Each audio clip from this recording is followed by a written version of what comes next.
Pero el resultado es un metal con menos de 0,01% de impurezas, que mañana viajará a una fábrica en Corea o Taiwán, donde se convertirá en un componente que terminará en tu próximo teléfono o laptop. La plata recorrió todo un camino, de lingote sucio de doré a cristal en el cátodo, luego a pasta, después a microchip, y nadie en el camino siquiera lo notó.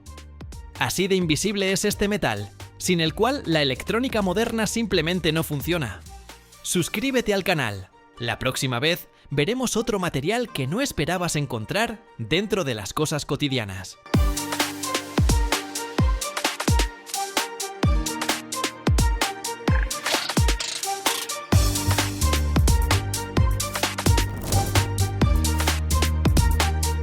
Cada año se extraen miles de toneladas de metales en el mundo. Pero solo uno de ellos es tan peligroso que puede matar a una persona incluso en forma de polvo, y al mismo tiempo nos permite mirar 13.000 millones de años hacia el pasado del universo. Es el berilio. Un metal más ligero que el aluminio, pero varias veces más rígido que el acero. Un metal sin el cual no existiría el telescopio espacial James Webb. Pero hay un detalle del que casi nadie habla. ¿Por qué su producción parece una pesadilla química y trabajar con él es jugar con la muerte? ¿Y qué esconden exactamente estas fábricas detrás de gruesos vidrios protectores? Mira hasta el final. Descubrirás algo que cambiará tu idea sobre este metal para siempre.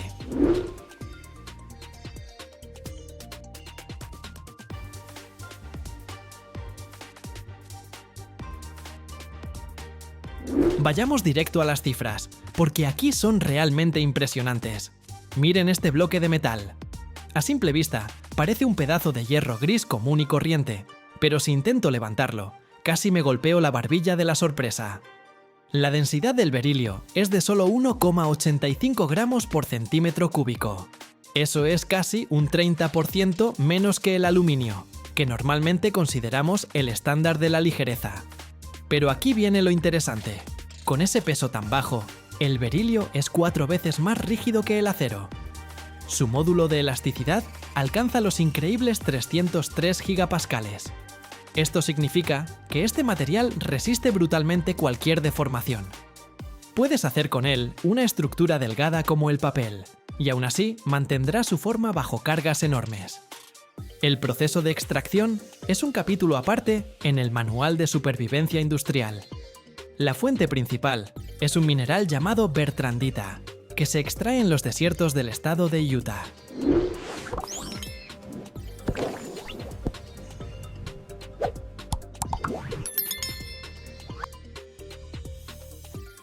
El mineral contiene apenas 0,5% de berilio. Para extraer este metal, la roca se tritura y se baña en ácido sulfúrico, convirtiéndolo todo en una especie de sopa química. Luego, a través de una serie de complejas manipulaciones, con hidróxidos y fluoruros, se obtiene fluoruro de berilio puro. Se mezcla con magnesio en enormes crisoles y se calienta hasta 1300 grados Celsius. El magnesio se lleva el flúor y en el fondo quedan brillantes granos metálicos, los llamados pellets o guijarros de berilio. Pero esto es solo el comienzo, porque trabajar directamente con ellos es imposible. Y aquí llegamos a la parte más peligrosa del recorrido. El berilio es una auténtica bomba tóxica. Su polvo provoca la enfermedad crónica del berilio, que básicamente hace que tus pulmones dejen de funcionar. Por eso aquí nadie vierte el metal en moldes como si fuera hierro fundido. Se utilizan métodos de metalurgia de polvos. Los granos de metal se muelen hasta convertirse en un polvo fino en molinos especiales bajo vacío.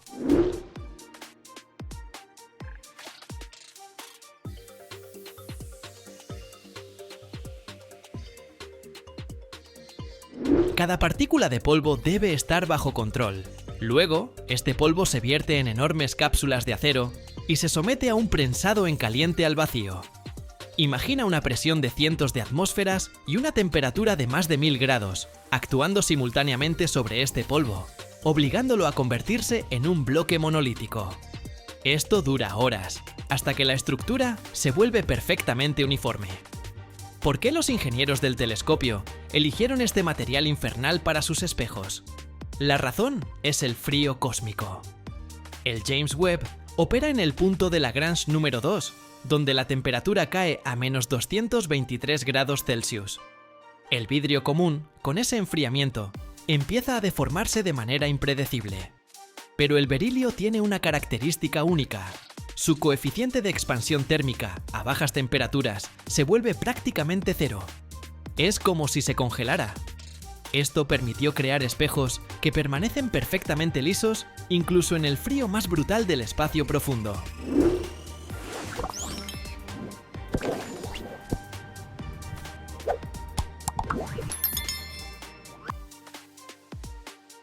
Cada uno de los 18 segmentos del espejo tiene un diámetro de 1 metro con 30 centímetros, pero pesa apenas 20 kilogramos. Si los hiciéramos de vidrio, pesarían casi 100 kilos cada uno, y el cohete simplemente no podría despegar. Cada espejo se talló de un bloque sólido, cortando el 90% de la masa por la parte trasera, para crear una estructura ligera en forma de rejilla. Esto se llama aligeramiento estructural.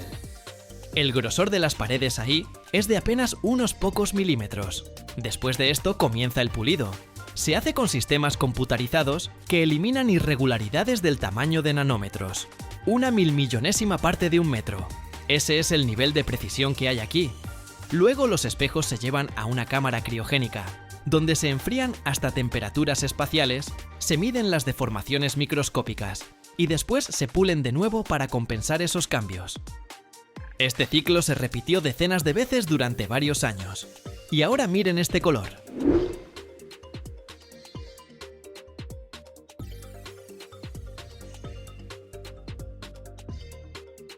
Estamos acostumbrados a ver los espejos del telescopio dorados, pero debajo del oro hay berilio puro. El oro se aplica solo al final, mediante deposición al vacío. La capa de oro tiene apenas 100 nanómetros de espesor. Eso es 1000 veces más delgado que un cabello humano. En total, para este enorme espejo de 25 metros cuadrados, se usaron cerca de 48 gramos de oro. Es como 3 o 4 anillos de boda, extendidos sobre una superficie gigantesca. El oro es necesario porque el telescopio busca radiación infrarroja de las primeras estrellas que brillaron hace 13.500 millones de años. El berilio da rigidez y estabilidad, y el oro, reflexión perfecta. En esta fábrica, las medidas de seguridad parecen paranoia, pero es paranoia justificada. ¿Ven esas líneas amarillas en el piso? No se puede cruzarlas sin calzado especial. El aire de la nave se renueva completamente cada 3 minutos. El nivel de berilio en el aire no debe superar 0,2 de microgramo por metro cúbico.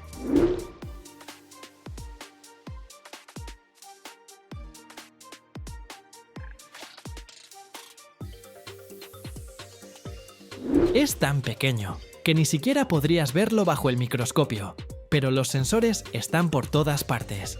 Cada trabajador, después de su turno, pasa por una ducha especial y su ropa se desecha como residuo peligroso. Este es el precio que pagamos por poder mirar hacia las profundidades del cosmos.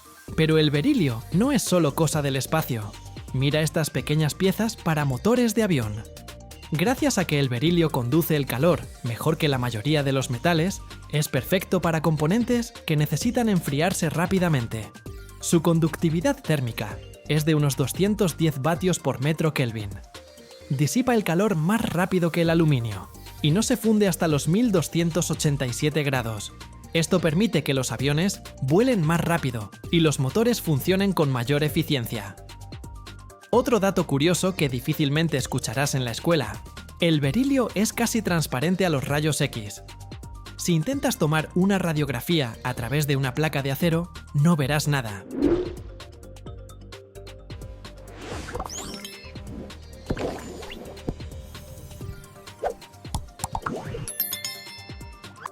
Pero los rayos atraviesan el berilio como si no estuviera ahí. Por eso, las ventanas de todos los equipos de rayos X y tomógrafos en los hospitales están hechas de lámina de berilio. Esto permite a los médicos obtener imágenes nítidas de tu cuerpo, sin perder potencia de radiación en el propio equipo. Te preguntarás, ¿cuánto cuesta todo este lujo? Bueno, si quieres comprar 1 kilo de berilio puro, prepara entre $800 y $1000. Pero eso es solo por la materia prima. El costo de una pieza terminada puede ser decenas de veces mayor por la complejidad del procesamiento y las medidas de seguridad. Un solo segmento del espejo del web costó millones de dólares, si contamos todos los años de pruebas y pulido. Gracias por ver. Dale like si amas la ciencia real tanto como yo. Nos vemos en el próximo objeto secreto.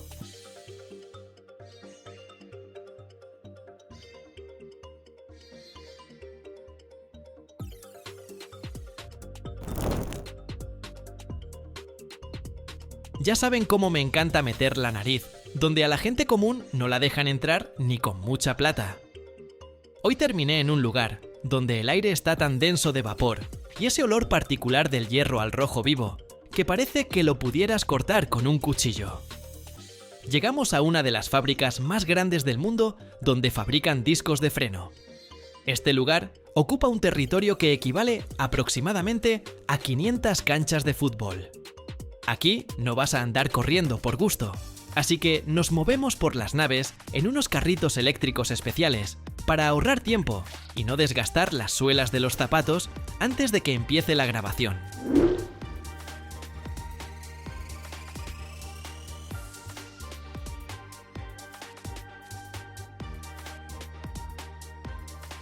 Todo comienza con lo que la mayoría llamaría simplemente un montón de chatarra. Es bastante irónico. Lo que más tarde detendrá tu auto a 120 km/h, ahora parece una enorme pila de basura oxidada.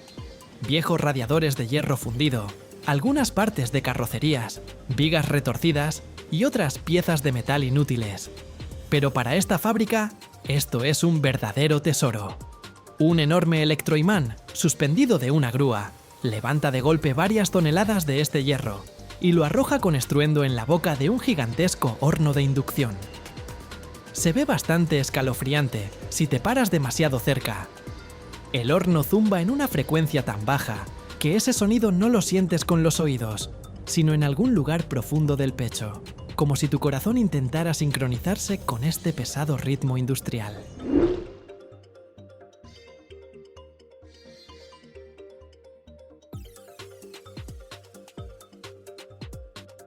La temperatura dentro del horno sube hasta 1500 grados Celsius. Con ese calor insoportable, hasta el acero más resistente se convierte en una sustancia líquida que parece más una sopa hirviente y peligrosa que algo sólido y confiable. Cuando el horno se inclina para verter ese metal fundido, todo alrededor se ilumina con una luz naranja brillante que te hace querer cerrar los ojos. Aquí no hay belleza artificial, solo física pura y una cantidad increíble de calor. Cada porción de metal pasa por un análisis instantáneo. Los técnicos de laboratorio, con trajes especiales, toman una pequeña muestra, la enfrían y en cuestión de segundos determinan su composición química. Si el contenido de carbono o silicio se desvía de la norma aunque sea un 1%, todo ese lote enorme se envía de vuelta a fundición sin pensarlo dos veces. Aquí no perdonan errores, porque el precio de esa falla puede ser demasiado alto para el consumidor final.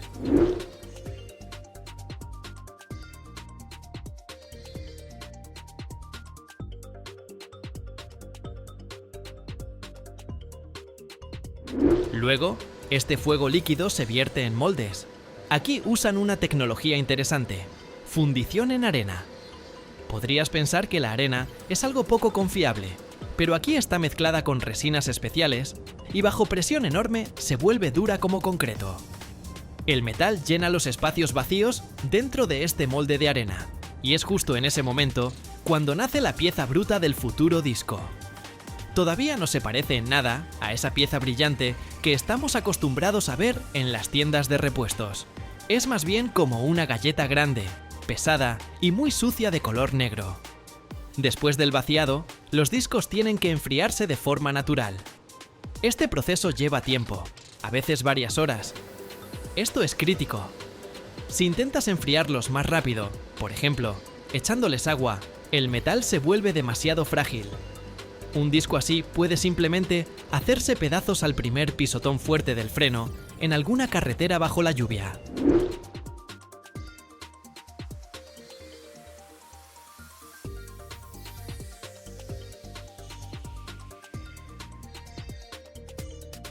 Cuando las piezas están apenas tibias y no al rojo vivo, van directo al taller de mecanizado.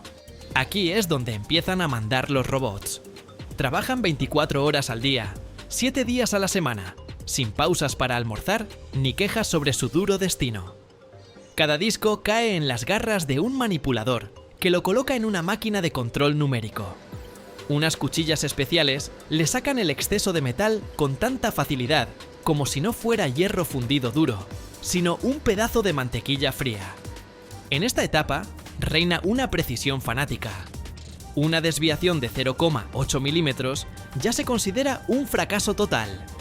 Ese disco nunca llegará al almacén, porque provocaría una vibración que en pocos meses destrozaría la suspensión del auto y obligaría al conductor a gastarse un dineral en reparaciones.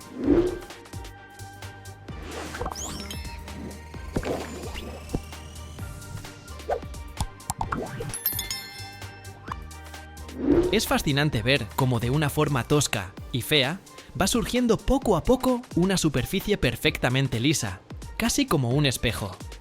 Después, en los discos se perforan orificios de ventilación y canales internos. Esto no se hace por estilo visual, como piensan algunos adolescentes. Es un sistema de refrigeración absolutamente vital. Durante un frenado intenso, el disco puede alcanzar temperaturas de hasta 700 grados Celsius. Si este calor no se disipa a tiempo, el metal empieza a perder sus propiedades de fricción y los frenos simplemente desaparecen en el peor momento posible. Así que estos agujeritos y canales son el resultado de largos cálculos de ingenieros, no simplemente alguna decisión de diseño para verse bonito.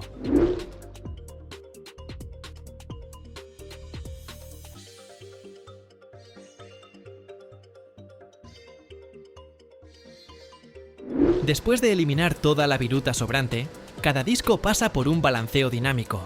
Es muy parecido a lo que hacen con las ruedas de tu auto en el taller de llantas, pero aquí el nivel de precisión es decenas de veces mayor. Un dispositivo especial hace girar el disco a velocidad altísima y detecta el más mínimo desbalance de masa. Si un lado resulta más pesado, aunque sea por 3 o 4 gramos, la máquina automáticamente perfora un pequeño hueco, casi invisible en el lugar exacto del borde, para igualar el peso. Ahora el disco está perfectamente balanceado y listo para funcionar a cualquier velocidad sin ruidos extraños ni vibraciones.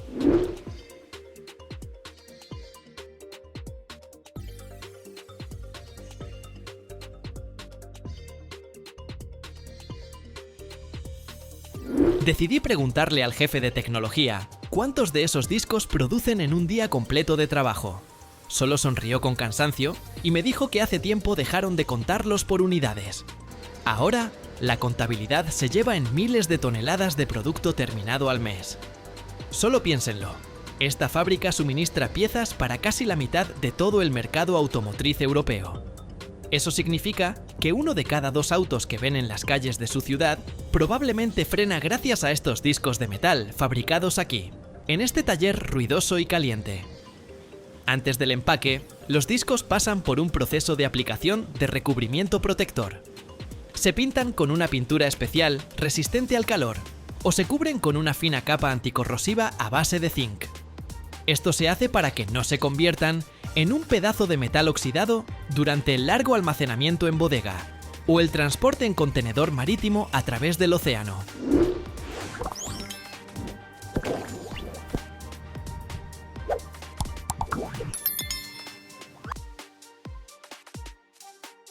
Por supuesto, después de los primeros kilómetros de conducción, esta pintura en la superficie de trabajo desaparecerá completamente por la fricción colosal de las pastillas, pero los bordes y las partes internas quedarán protegidos contra la sal y la suciedad del camino. La última etapa, y probablemente la más importante, es el control de calidad final. Y no se trata de una simple inspección visual por un trabajador cansado al final del turno. Aquí utilizan escáneres ultrasónicos y equipos de rayos X de última generación. Buscan defectos internos como burbujas de aire o microfisuras imposibles de detectar incluso con lupa. Aunque el disco se vea perfecto por fuera, si el rayo X detecta un hueco de 2 milímetros en lo profundo del metal, va directo a la trituradora. Aquí nadie escatima en seguridad, porque todos entienden perfectamente que de esta pieza depende directamente la vida del conductor y los pasajeros. Suscríbete y pronto emprenderemos juntos otro viaje fascinante.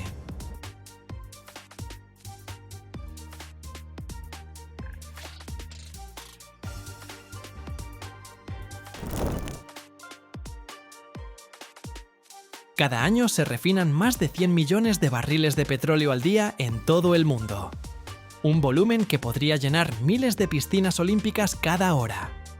Pero dentro de esa masa existe un petróleo que la mayoría de las refinerías teme: el pesado Maya Crude mexicano. Espeso, negro, saturado de azufre. Casi inútil para los combustibles modernos. Y justo aquí, en Deer Park, cerca de Houston, lo rompen, lo purifican y lo transforman en energía para todo el continente. ¿Cómo nace la gasolina de algo que parece chapopote? ¿Qué proceso se esconde detrás de esas torres metálicas? Quédate hasta el final y descubrirás lo que ni los propios ingenieros suelen contar.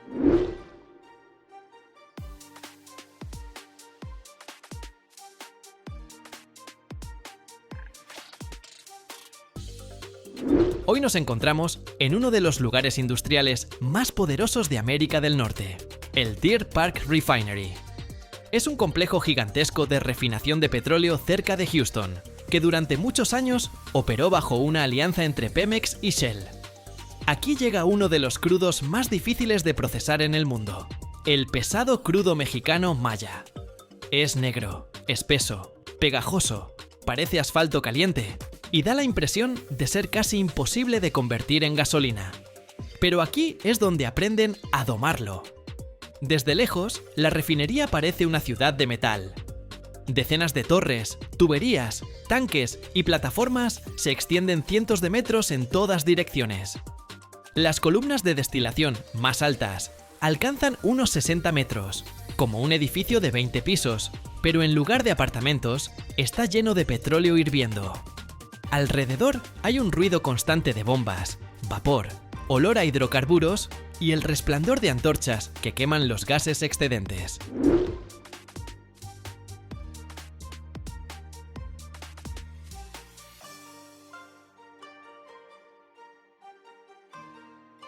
Todo comienza con la llegada del crudo. El tanquero o el oleoducto entrega el Maya Crude al territorio de la planta. Llega a enormes tanques, con capacidad de cientos de miles de metros cúbicos. Aquí se almacena, se calienta y se prepara para la primera etapa, la destilación atmosférica. El petróleo se bombea a una columna alta y se calienta hasta una temperatura de alrededor de 350 grados Celsius. Adentro comienza a evaporarse y las diferentes fracciones suben a diferentes niveles. Los gases ligeros y componentes de gasolina van arriba, los más pesados se quedan abajo.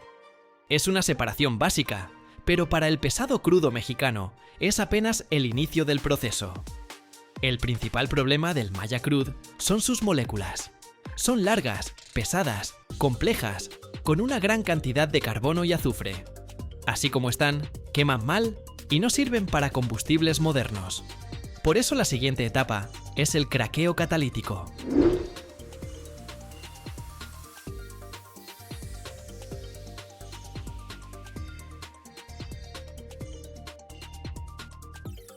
Después de la destilación inicial, los residuos pasan a reactores especiales donde se produce el rompimiento de las moléculas. La temperatura aquí alcanza los 500 grados y la presión llega a decenas de bares. En su interior circula un catalizador en polvo, parecido a arena fina. Se mueve constantemente junto con los vapores de petróleo. Bajo estas condiciones, las cadenas largas de hidrocarburos comienzan a descomponerse en cadenas más cortas. Lo que era fuel oil pesado se va transformando poco a poco en componentes de gasolina, diésel y combustible de aviación. El proceso es continuo. El catalizador se desgasta, se limpia, se regenera y vuelve al reactor. Después del craqueo, el combustible todavía está lejos de estar listo. El petróleo mexicano contiene muchísimo azufre. Es justamente el azufre lo que hace que el combustible sea sucio, tóxico y dañino para los motores y el medio ambiente. Por eso, la siguiente etapa clave es la hidrodesulfuración.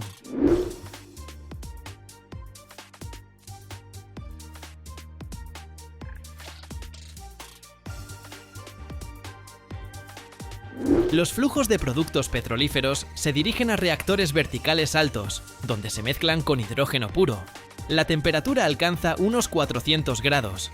La presión supera las 100 atmósferas. En estas condiciones, el azufre se separa de los hidrocarburos y se convierte en sulfuro de hidrógeno. Este se captura, se limpia y luego se procesa para convertirlo en azufre técnico.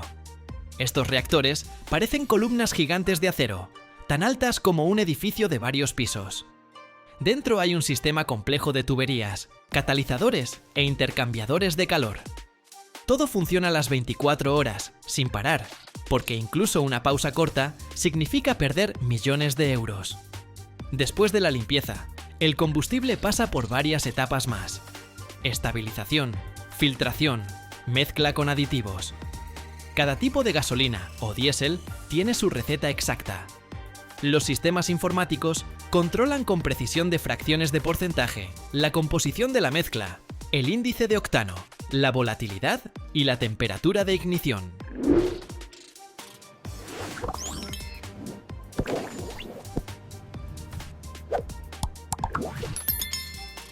Y aquí es donde ocurre la transformación principal.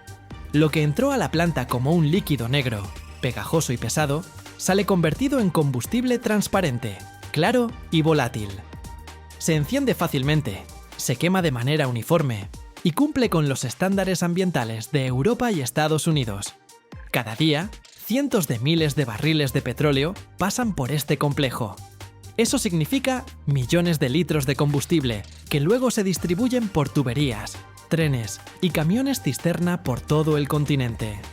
Cada litro es el resultado de decenas de reacciones químicas, cientos de bombas y miles de sensores. Lo más fascinante de esta historia es el contraste.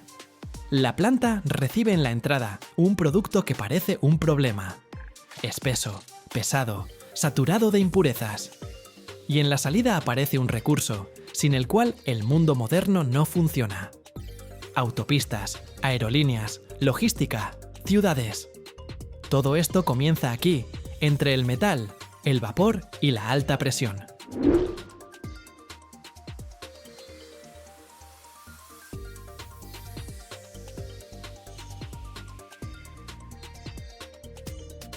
Por eso Deer Park no es solo una refinería, es una enorme fábrica de transformaciones, donde la ingeniería, la química y la disciplina modifican cada día las propiedades de la materia.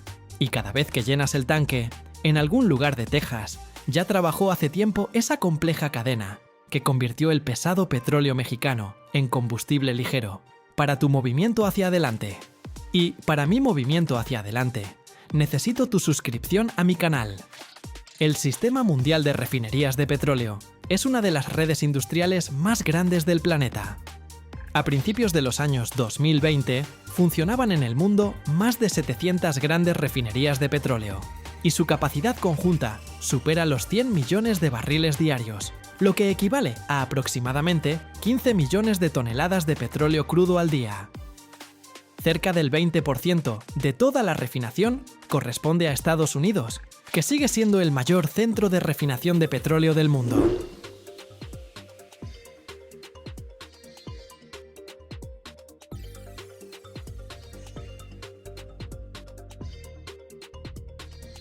En promedio, una gran refinería moderna consume entre el 5 y el 8% de su propia producción para sus necesidades internas, para el funcionamiento de bombas, compresores y hornos. Una sola refinería de este tipo puede utilizar electricidad equivalente al consumo de una ciudad de más de 100.000 habitantes. El consumo de agua también es colosal, de 2 a 5 barriles de agua por cada barril de petróleo procesado. Las estadísticas muestran que de un barril de petróleo crudo se obtiene en promedio alrededor del 45% de gasolina, el 30% de diésel y combustible para aviones, y el resto se destina a fuel oil, gases y petroquímica. El petróleo pesado, como el mexicano, requiere entre un 30 y un 40% más de energía para su procesamiento que el petróleo ligero.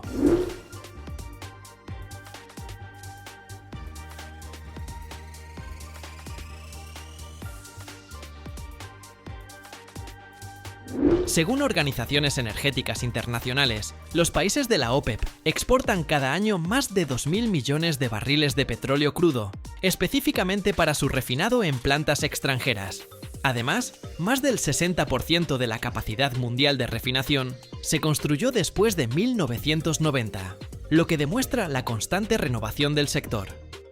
En términos financieros, una refinería grande promedio cuesta entre 5 y 10.000 millones de euros, y su periodo de recuperación alcanza de 15 a 20 años.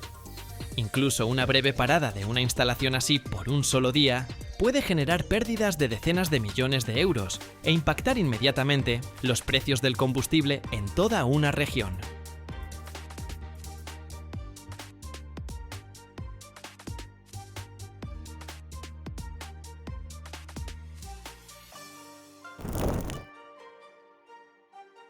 ¿Ven esto detrás de mí? No es solo un puente sobre el río, es la cinta de luz. Estamos en Los Ángeles, en el nuevo viaducto de la Sexta, y hoy les voy a contar la historia de cómo el acero bruto se convirtió en arte refinado. ¿Alguna vez se preguntaron cómo simples piezas rectas de hierro se transforman en estos arcos blancos perfectos que parecen bailar sobre la autopista? Viajé miles de kilómetros hasta talleres secretos donde doman el metal para mostrarles cómo se creó el nuevo símbolo de California. ¡Vamos!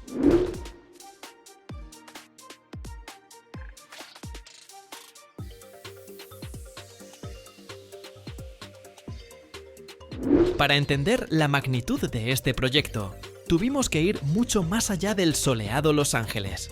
El acero para un puente así no se compra en una ferretería. Se preparaba en talleres especializados, donde hay prensas capaces de aplastar un tanque sin siquiera calentarse. Un enorme hangar que huele a aceite quemado y virutas de metal. Ahí yacen las piezas. Vigas de acero, enormes y rectas, con paredes tan gruesas que te hacen pensar en los límites de la fuerza humana. El viaducto se extiende por más de 1.066 metros, cruza 18 vías de tren, un río y la autopista 101. El problema del sexto viaducto es que el arquitecto Michael Maltzahn no quería un puente simple. Quería lo que los ingenieros llaman una pesadilla hecha realidad. Cada uno de los 10 pares de arcos no es solo un arco. Es una curva tridimensional. ¿Cómo convertir una viga recta y fría en una forma perfecta y fluida?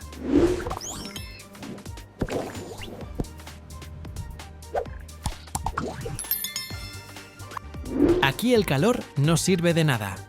Aquí funciona la fuerza pura y fría.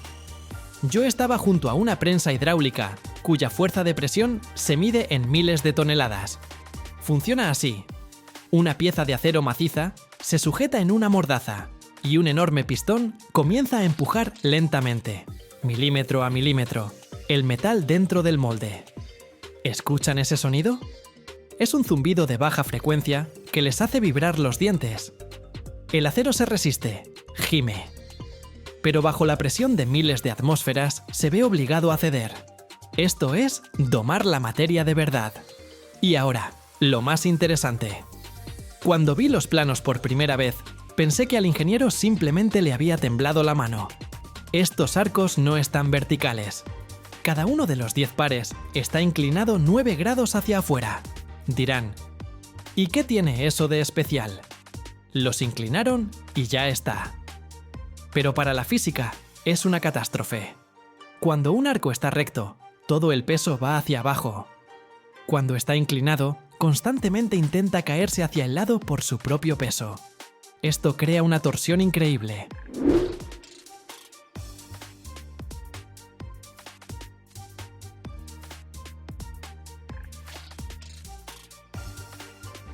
Para que el puente no se derrumbara, los ingenieros tuvieron que crear un complejo sistema de tensión interna. Las nervaduras de acero dentro de los arcos son tan resistentes que literalmente se sostienen a sí mismas con la fuerza de la presión interna. Cuando caminé por el puente terminado y toqué esas superficies blancas, sentí la energía contenida de millones de toneladas congeladas en equilibrio perfecto. Esto es el triunfo de las matemáticas sobre la gravedad. El montaje del sexto viaducto es un thriller aparte. Debajo del puente no hay un desierto. Por ahí pasa el L.A. River, ese mismo canal de concreto donde Arnold Schwarzenegger corría en moto en Terminator. Y también cruzan decenas de vías de tren, por donde pasan trenes cada minuto. Detener el tráfico era imposible. Dentro de esos arcos y el pavimento están escondidas 8.200 toneladas de acero de alta resistencia. Es el peso de aproximadamente 4.000 camionetas todoterreno o 10 aviones comerciales grandes.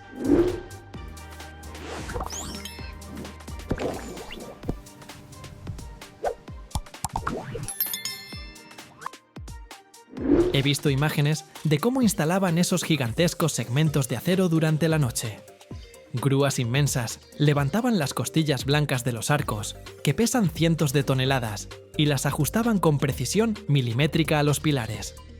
Un error de 1 centímetro habría significado que el arco no cerraría en su punto más alto.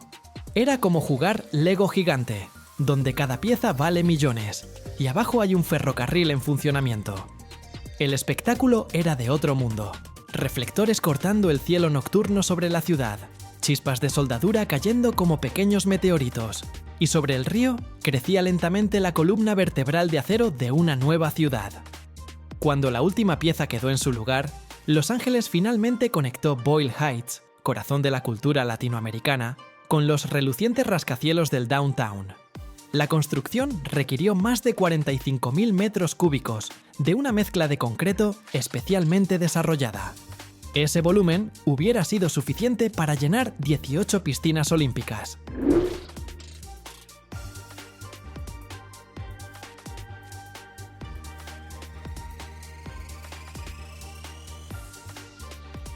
El puente tiene instaladas 10 pares de arcos, son 20 segmentos en total. Los más altos alcanzan 18 metros de altura, lo que equivale a un edificio de 6 pisos. Pero Los Ángeles está en una zona sísmica, así que el puente no solo tiene que ser bonito, sino también flexible. Debajo de la base del puente se instalaron 32 cojinetes, péndulo triple gigantes. Estos permiten que la estructura del puente se desplace hasta 76 centímetros en cualquier dirección durante un terremoto fuerte sin colapsar. Es una tecnología que garantiza que el puente resistirá The Big One, ese megaterremoto que se pronostica para California una vez cada 1000 años. ¿Por qué es tan importante este puente? Si jugaste GTA V o viste Rápido y Furioso, Gris o Arma Mortal, conoces el viejo Sixth Street Bridge. Era un ícono cinematográfico, pero literalmente se desmoronaba ante nuestros ojos por una reacción química en el concreto. Lo demolieron y la ciudad quedó de luto.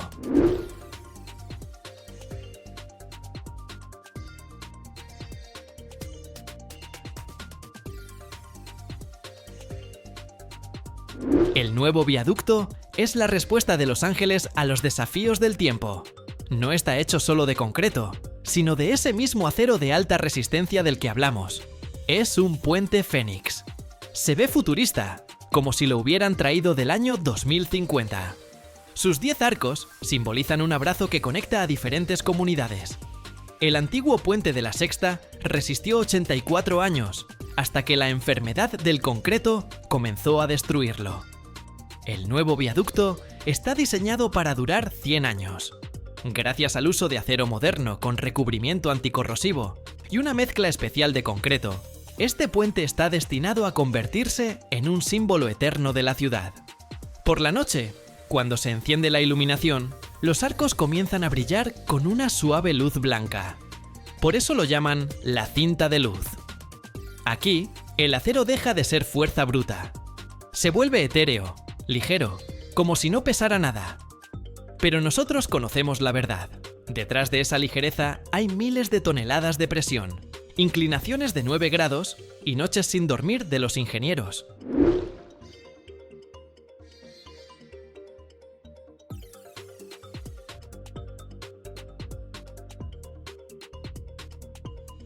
El proyecto completo le costó a la ciudad la impresionante cifra de 588 millones de dólares. Es el proyecto de puente más caro y ambicioso en toda la historia de Los Ángeles.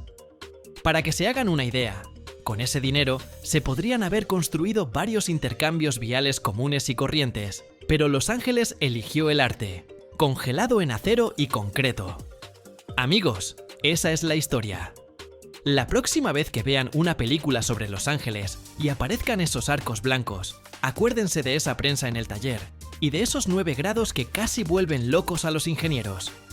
El acero no es solo un material, es voluntad, congelada en metal. Gracias por acompañarme en este recorrido virtual. Denle like, suscríbanse y déjenme en los comentarios. ¿Cuál es el puente más increíble del mundo para ustedes? Nos vemos en el próximo video.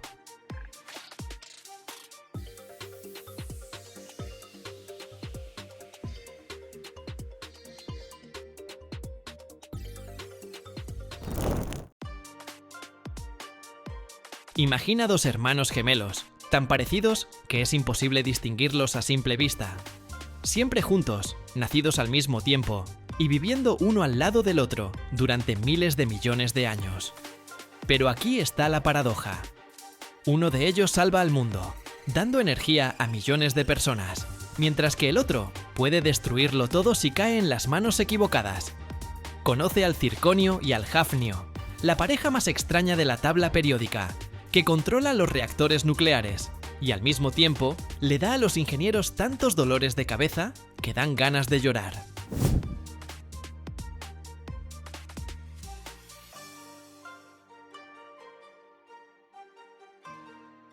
Estos 2 metales son tan parecidos químicamente que se descubrieron por separado con 150 años de diferencia, y ni siquiera sospechaban que eran elementos distintos.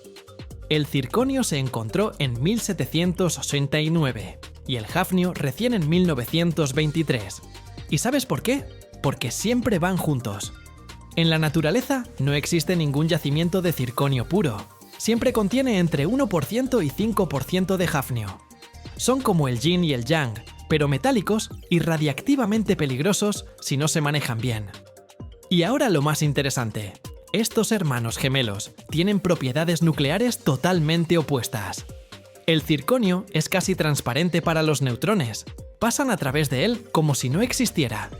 Pero el hafnio atrapa ávidamente cada neutrón que pasa cerca. Y no es una diferencia menor. El hafnio absorbe neutrones 600 veces mejor que el circonio. 600 veces. Es como comparar papel con un muro de concreto para frenar una bala.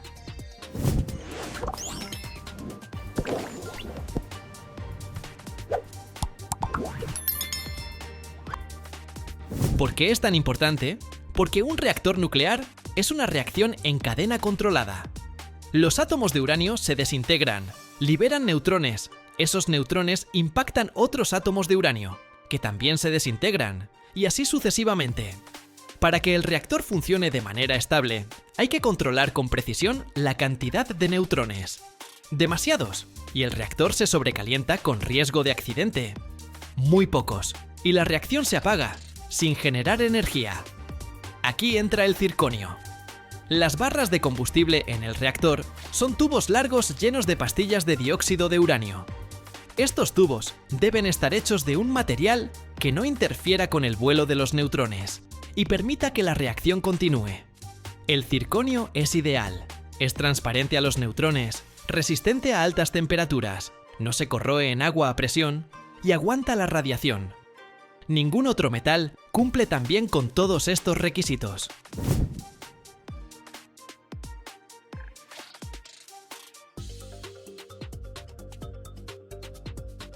Pero aquí está el problema. Si queda aunque sea un poco de hafnio en el circonio, ese hafnio empezará a comerse los neutrones. ¿La reacción se ralentizará o se detendrá por completo? Imagínate que construyes un reactor de miles de millones de dólares, cargas el combustible, lo enciendes. Y no pasa nada, porque en el metal de los tubos había hafnio. La pesadilla de cualquier ingeniero. Por eso, para la energía nuclear, se necesita circonio con un contenido de hafnio de menos de 100 partes por millón. Eso significa que de cada kilogramo de mezcla natural hay que eliminar el 99,99% del hafnio. Y aquí es donde empieza el verdadero infierno, porque separarlos es casi imposible. ¿Por qué es tan complicado? Porque estos metales son gemelos químicos. Tienen la misma valencia, tamaños de átomos similares, propiedades químicas casi idénticas. Todos los métodos habituales para separar metales aquí no funcionan.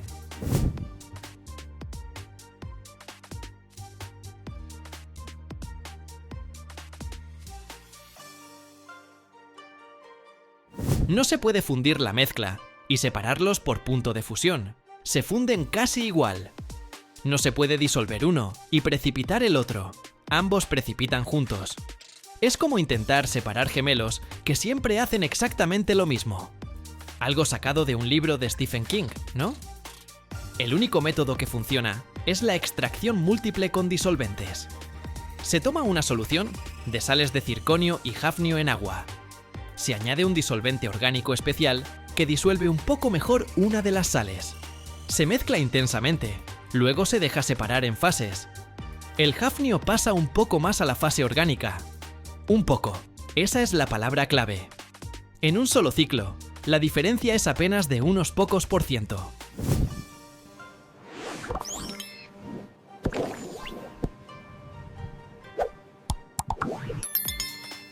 Así que hay que repetir el proceso cientos y miles de veces.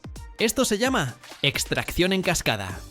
Imagínate una planta enorme con miles de cámaras, donde las soluciones se bombean de una a otra, pasando por ciclos interminables de mezcla y separación.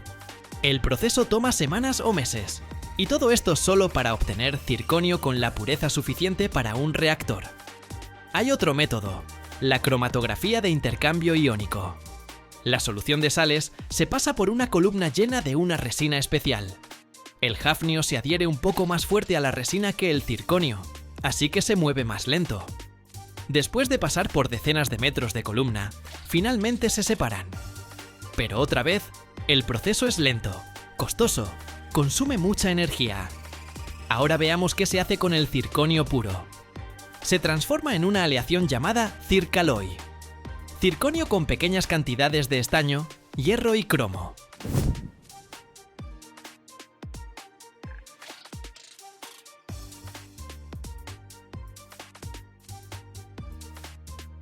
Esta aleación se usa para fabricar tubos de barras de combustible. Los tubos deben ser perfectamente rectos, sin ningún defecto, con paredes de menos de 1 milímetro de espesor y hasta 4 metros de largo. Fabricar estos tubos es todo un arte. El circonio es muy reactivo a altas temperaturas, atrapa oxígeno, nitrógeno e hidrógeno del aire y se vuelve frágil. Por eso todas las operaciones se hacen en vacío o en atmósfera inerte. Los lingotes de circonio se calientan a 1000 grados Celsius y se prensan o laminan para formar piezas. Luego esas piezas se estiran repetidamente a través de matrices, reduciendo el diámetro y el grosor de la pared. Los tubos terminados pasan un control de calidad riguroso. Se examinan con rayos X y ultrasonido, buscando microfisuras. Se verifica la composición química con análisis espectral. Se prueba la resistencia mecánica y la resistencia a la corrosión. Un solo tubo defectuoso en el reactor puede causar una fuga de combustible radiactivo, así que el control es absoluto.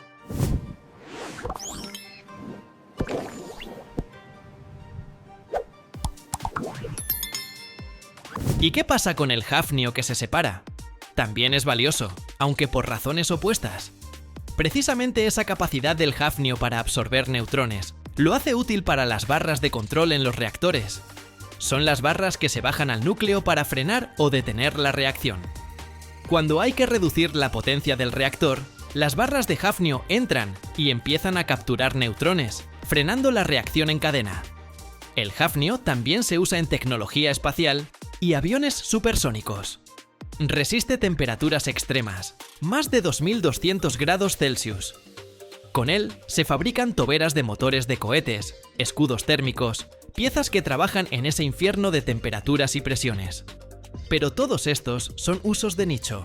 La demanda principal de hafnio viene de la energía nuclear.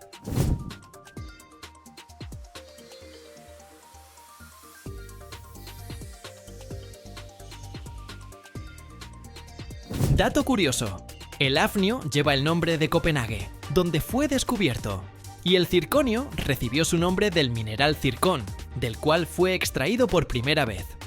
El circón, por cierto, Es una piedra muy hermosa, que se usa en joyería como alternativa económica al diamante. Pero es un material completamente diferente. Silicato de circonio, no el metal puro. En el mundo solo hay unas pocas plantas que pueden producir circonio nuclear.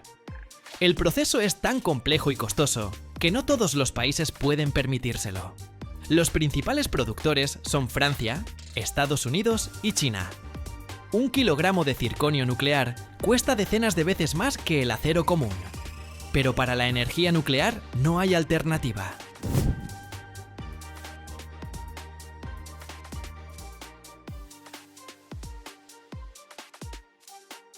Un reactor de energía moderno contiene alrededor de 100 toneladas de aleaciones de circonio en las barras de combustible. Estas barras trabajan en condiciones extremas. Agua presurizada a unos 320 grados Celsius, radiación neutrónica intensa, ambiente corrosivo. Y el circonio aguanta todo esto durante años, protegiendo el combustible y permitiendo que el reactor funcione de manera segura. Sin el circonio, no existiría la energía nuclear moderna. Los primeros reactores usaban otros materiales: magnesio, aluminio, acero inoxidable. Pero todos absorbían demasiados neutrones, reduciendo la eficiencia, o no resistían las condiciones de operación. El circonio resolvió este problema y permitió construir reactores eficientes y seguros.